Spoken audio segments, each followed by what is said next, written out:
Pertanyaan rahasia Syekh Siti Jenar.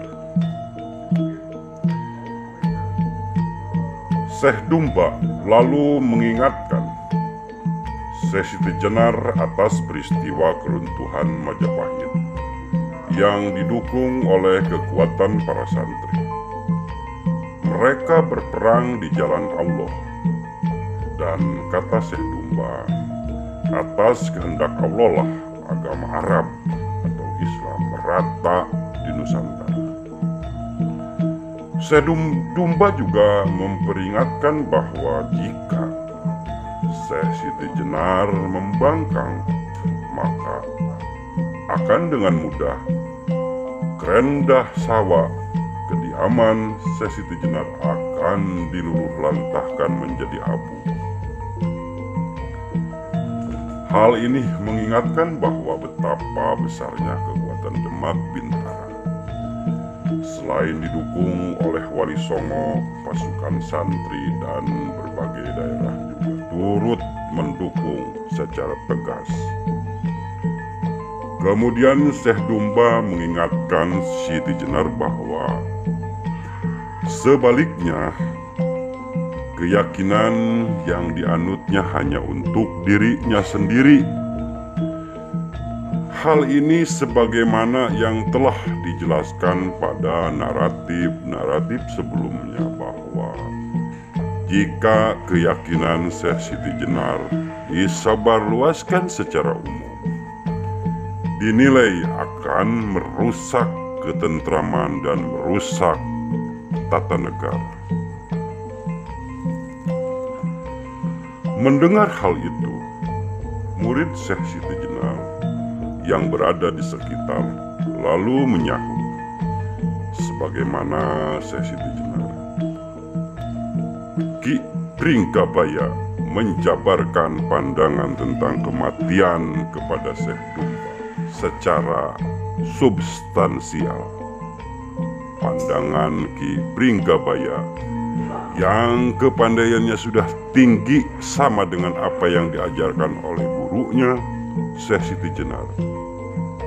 Disebutnya dunia sebagai keyakinan, selanjutnya melahirkan pandangan bahwa Hyang Agung sebetulnya tidak ada.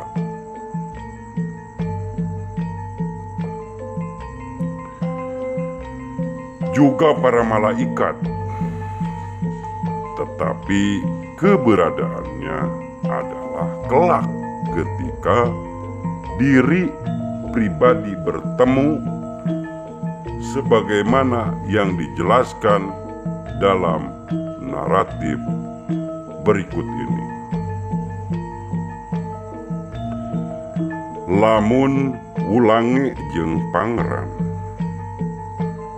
Syekh Siti Bang dunya ingaran pati marma tan anak Hyang Agung.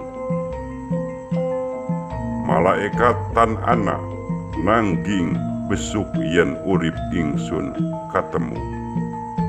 Pesti sun jumeneng Allah lan ing kono kitu puji. Pangkur 8 15 halaman 15. Artinya, namun ajaran Kangjeng Pangeran Sitibang, dunia disebut kematian karena tidak ada Hyang Agung, malaikat tidak ada. Tetapi kalau kelak saya bertemu, pasti saya menjadi Allah. Nah, disitulah kita dipuji. Setelah itu, Ki Pringgabaya juga mengkritik ajaran para wali yang mengajak untuk bersembahyang di masjid. Yang menurut Ki Pringgabaya, hal itu adalah tindakan yang tidak dapat menemukan Tuhan. Adapun bagi Syekh Siti Jenar dan Ki Pringgabaya, mereka tidak mempedulikan ajaran syariat yang dianggapnya palsu. Bagi mereka, Al-Quran telah bersemayam di dalam diri. Hal inilah yang oleh Ki Pringgabaya ditegaskan betul kepada Syekh Dumba.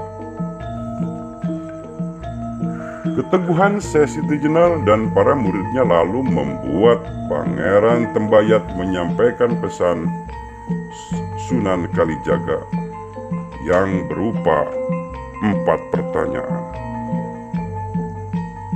Keempat pertanyaan tersebut yaitu: pertama, perkakas apakah yang digunakan Tuhan untuk menciptakan alam semesta?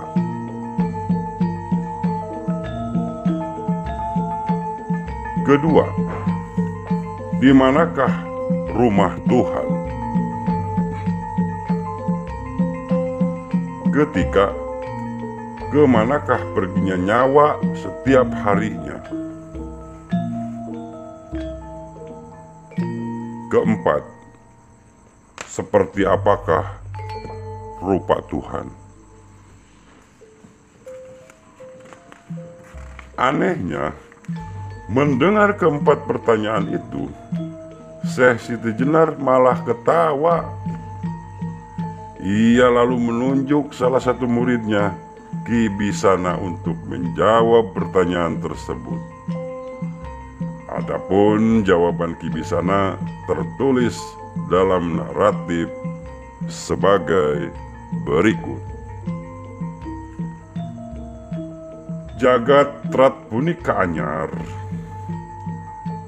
Gusti Allah mboten akarya kadis, dalilnya layati kiru ila muhdis, tegesnya mboten karsa dadamelan barang wujud, menggah dadosnya alam rata, wusnya riku mahiyati, liripun manggih kahanan, alam dunya punikila awali, tan woten wiwitanipun, kathayen kula babar, mbok manawi kertas sagedeng tan cukup, amet weton sangkring Quran, anyaring alam sakalir. Kang kaping kalih pralambang, Tuan tanya Wisma Nira Hyang Widi, bab punika mboten ewuh Allah manuk semaing datan lebih lan badan Wisma Hyang Agung, nangging pilih jan mawu uha namung jat mistal Hyang Widi, kathah manawi kabuka boten cekap kertas postigang kodi, samanten kewala sampun gatia lambang ping 3, kalau ngira nyawa saben dintenipun dateng pundi sirna nira ela dalah langkung gampil. Nyawa mboten sagedet suda, mboten owah kalawan mboten gingsir. Gingsir ugi yen wus lampus, yen samangketan owah, yen kaloga ames di owah datin pun gripis lirden mangsa royab, panjang yen diupun serati. Nadian kula jamnan desa mesti putus para mabasa kawi, kramo nganawing kidung lan malih pramasastra boya koran ukara anjeng ngejum. Sada dian dede pujangga widayaksa sawetawis. Maknani sakheuhing lapal ngelmu rasa Pangeran Sitibang ngenting dene palambang ping catur warnane maha mulya datan warna tan satmata tan padunung mung sasmata aneng jagat iku warnane yang widi. Pangkur 829 sampai 35 halaman 151, yang artinya jagat ini baru, Gusti Allah tidak membuat yang baru. Dalilnya adalah la yatib kiru ila muhdis, artinya tiada hendak membuat benda yang maujud. Adapun kejadian alam dunia ibaratnya driku mahyati, artinya menemukan keadaan. Alam semesta ini la awali tiada mulanya. Banyak sekali jika saya beberkan, mungkin kertas satu kendang tidak cukup memuat aturan dari Al-Quran tentang alam seisinya yang baru. Pertanyaan kedua, jawabannya, rumah yang widi, rumah Tuhan. Masalah ini tidak sulit. Allah menjelma di dalam zat.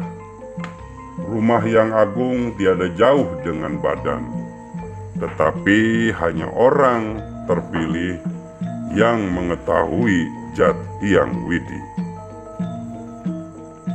Banyak jika dibuka, tidak cukup kertas pos 3 kodi sekian saja. Saya berganti dengan jawaban pertanyaan ketiga. Berkurangnya nyawa setiap hari itu kemana hilangnya? Ternyata jawabannya lebih mudah. Nyawa tidak dapat berkurang, tidak berubah, dan juga tidak bergeser. Bergeser juga jika sudah mati. Akan tetapi, jika sekarang nyawa itu tidak berubah, kalaupun berkurang pasti berubah pula zatnya. Terkikis seperti dimakan rengat, panjang jika ditulis. Walaupun saya orang desa, pasti sudah suntuk tentang tata bahasa penyair. Rama atau ngoko hanyalah nyanyian. Demikian pula tata sastra, tidak sulit menguraikan kalimat dan mengatur kembali kalimat tersebut. Walaupun bukan pujangga, tetapi saya hanyalah seorang yang mengetahui ilmu sekadarnya. Memaknai lapal ilmu rasa Pangeran Sitibang hingga tuntas. Adapun pertanyaan keempat, bagaimanakah rupa Maha Mulia atau rupa Tuhan? Tiada rupa, tiada kasat mata, tiada tempat, hanya petunjuk di dunia. Itulah rupa yang widi. Demikianlah Kibisana, murid Syekh Sitenjenar mampu menjawab pertanyaan Pangeran Tembayat atau Sunan Bayat dengan gampang. Dari narasi tersebut di atas tampak bahwa menjawab pertanyaan Kibisana berbeda dengan peristiwa serupa dalam narasi sebelumnya. Ketika menjawab pertanyaan yang dilontarkan oleh utusan Demak sebelumnya, Syekh Sitenjenar memang dengan dapat dengan mudah menjawabnya. Tetapi cara menjawab Syekh Siti Jenar acap kali terlihat arogan dan justru terkesan merendahkan kemampuan lawan bicaranya. Dalam konteks Kibisana di atas, barangkali dapat dikatakan bahwa secara tersirat ajaran Syekh Siti Jenar di Jawa telah diartikulasikan dengan lebih santun, yakni senantiasa menjunjung tinggi harmoni, dalam arti tidak membuang orang lain merasa disakiti, serta tetap rendah hati meskipun berilmu tinggi. Kedalaman ilmu yang dimiliki oleh Kibisana juga tampak dari kemampuannya untuk menjelaskan jawaban atas pertanyaan-pertanyaan yang telah diajukan secara lugas dan mudah dipahami oleh penanya maupun murid-murid Syekh Siti Jenar yang lainnya. Dalam naratif berikutnya diceritakan bahwa penjelasan Kibisana demikian terang dan tidak membingungkan. Dalam kesempatan itu, Kibisana menguraikan tentang keutamaan budi dari kematian hingga kehidupan. Seperti halnya uraian jawaban dari keempat pertanyaan, penjelasan keutamaan budi tersebut juga gamblang dan bahkan dapat dibuktikan. Kibisana digambarkan begitu tulus dan tanpa pamrih dalam mewedarkan ajaran keutamaan. Murid kesayangan Syekh Siti Jenar ini menjelaskan ilmu yang dikuasainya itu dengan gamblang tanpa disembunyikan dalam perumpamaan-perumpamaan, seolah tabir yang biasanya menutupi pengetahuan sejati sebagaimana lazimnya, justru oleh Kibisana diajarkan dengan terang-terangan. Dalam salah satu pernyataan, Kibisana mengaku bahwa justru ajaran-ajaran yang telah diterima dari para wali dinilai membingungkan dan samar, terutama tentang ilmu syahadat. Satu informasi yang didapat dari naratif berikutnya adalah persamaan salah satu ajaran agama Arab atau Islam dan agama Buddha. Kibisana bercerita ihwal konsep tanpa yang dilakoni oleh orang pemeluk agama Buddha. Orang Buddha melakukan tapa mati dan sukmanya berkeliaran, sedangkan orang Islam tidak mengenal tapa atau hanya dalam setahun sekali ketika berpuasa, yang notabene menahan lapar dan dahaga. Menurut Kibisana, meskipun begitu para wali masih menjalankan lelaku sebagaimana yang dijalankan oleh orang Buddha, yakni pergi ke tempat sepi, ke gua, ke gunung dan sebagainya, sembari menjalajani lelaku dengan harapan dapat bertemu Tuhan. Kibisana berpendapat bahwa perbuatan semacam itu dilakukan oleh manusia yang mempunyai kelebihan. Mendengar pernyataan itu, Pangeran Bayat atau Sunan Bayat dan Syekh Dumba semakin takjub. Mereka mengakui bahwa ilmu Kibisana dan Syekh Siti Jenar sudah mencapai tahapan yang tinggi. Ketika dalam perjalanan pulang, Syekh Dumba justru berkeinginan menjadi pengikut Syekh Siti Jenar.